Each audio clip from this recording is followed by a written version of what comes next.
one of the things that your brain is very concerned with is relative status. That's wired in, by the way, which is partly why relative poverty is often such a social problem. People hate being low in status, especially men. Well, the male status hierarchy is a bit different than women, and women are pretty sensitive to status too, but they use different markers. Anyways, part of what happens when your status goes up is that your brain serotonin levels go up, and when your brain serotonin levels go up, you're less irritable and you experience less negative emotion per unit of uncertainty or threat. And so when you demean someone and you interfere with and you lower their presumed status as far as a very primordial circuit is concerned, you alter the system that regulates their emotions, and they hate that. People hate that more than anything, and it's an unbelievably archaic circuit. You can kind of tell this because depressed people basically act like they're low status, and depressed people are depressed about everything. Now, it's not easy to be depressed about everything, right? And so the fact that that's the case means that what's ever gone astray has to be very primordial because it affects everything. Anyways, people often use antidepressants to cure depression, hence their name. And antidepressants decrease the rate at which serotonin is taken back up by the neurons that produce it. Well, 300 million years ago, crustaceans emerged, and crustaceans live in dominance hierarchies, even though they're not particularly social. And if one lobster fights with another and gets defeated, then he won't fight with another lobster even when he beat for 20 minutes, unless you give him antidepressants, in which case he'll fight again right away. And the reason I'm telling you this is because the status structure that underlies your being, not just your brain, but your being, is so old you share it with crustaceans. So you mess with it at your peril. It's not learned, by no means. So anyways, you wander around inside one of these little frames, going from point A to point B all the time. And one of the annoying things about life, and this is sort of the Sisyphus story, is that as soon as you climb from point A to point B, and you get there, then there's another point A and another point B.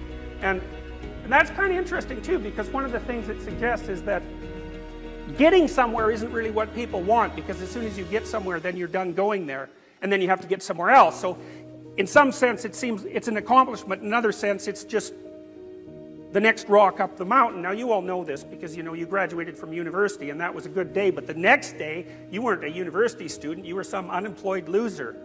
And that's that sets up a whole new set of problems, right? I mean, that's how the frame shifts.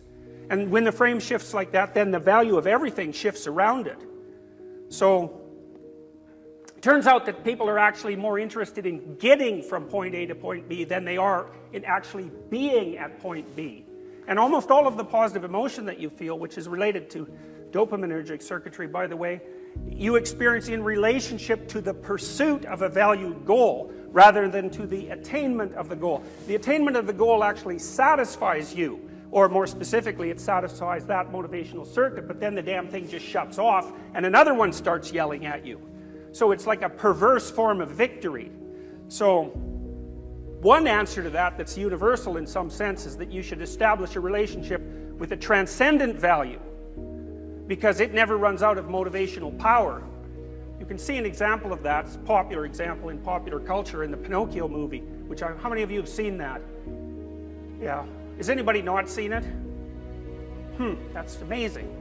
Anyways, in the Pinocchio movie, one of the things that happens is when Geppetto wishes that his son becomes a full developed individual instead of a damn puppet, which is a good thing for a parent to wish, by the way, he wishes upon a star, and the star signifies something of transcendent value. And so the meaning of that fundamentally is that if you want to raise your child to be an independent being, then you better set your sights on something transcendent or it won't happen. And believe me, there's lots of times it doesn't happen. So part of the utility of a transcendent value is that it never loses its motivational effectiveness. Now, you might say, well, that's no proof that there are transcendent values. It's like, yeah, that's true, but there's more to the story. Okay, so when you're in one of these little stories, which is basically what they are, they're the simplest story. I was one place, I went by this means to another place. That's the simplest story. It's not that exciting. much more exciting story is I was going from point A to B, and something weird happened, and then I didn't know where I was, and then I was like in chaos for, 2 years, and then I figured out how to climb out of it. Everybody likes that story, right? That's a death and rebirth story, by the way, or a fall from paradise story with a regaining of paradise at the end. It's an archetypal story because everyone lives it. So, anyways, when you're in one of these little stories, frames of reference, what you see in front of you are really things that one of the best scientists who ever studied visual perception called, the book's called Ecological Approach to Visual Perception. He called them affordances. An affordance is something that affords you something. And affordances can be positive or negative. I like to think about them as tools or obstacles. So for example, if I need to make a beeline for that door, you guys are all instantly obstacles. And the way I would respond to that, like implicitly, is that you'd all be negative. So imagine we just said fire. Well, you were people the minute before that, but the second after that, you're obstacles. And your emotional reactions to the people that are in front of you are going to reflect that. Now, you all know that because you drive, and once you're encapsulated in your little insectoid shell and don't have to deal with the immediate responses of other people, you're going to treat them like obstacles and like, demonic obstacles at the drop of a hat. And, that's pretty much automatic behavior. So tools are things that get you to where you want to go. And you remember, human beings are tool-using animals par excellence, right? We're so tool-using that that's what we see. It's built right into us. We're always scanning the world for tools. When you look at gravel, for example, what you actually see are throwing-sized rocks. That's why they manifest themselves as that kind of object in the environment. You're built at a certain level of resolution, and the way your nervous system parses up the world is into things that are useful for you and things that aren't. And those are not objects. The whole idea of object is a very, very modern derivative of that much more primordial system. And it's by no means clear at all that our notion of object is more real than the notion of affordance. In fact, as far as your brain is concerned, objects, no one cares about objects. What your brain cares about is affordances, and what your brain is adapted to is the world as a set of affordances and obstacles. And if you're a Darwinian, it's very difficult to escape the conclusion that what selected you is reality. And so if the reality that selected you shaped you so that what you see are affordances and obstacles, or you die, then it's perfectly real proposition, perfectly reasonable proposition to state that what reality is, in fact, is a set of affordances, tools, and obstacles. And that is how your brain works, by the way. When you look at, say I look at that projector, maybe I'm thinking about picking it up.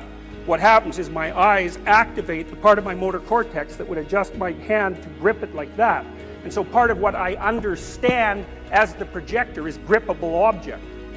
And that's not a secondary derivation. I don't see the object and then think, this is how I would grip it. It's like that would take forever.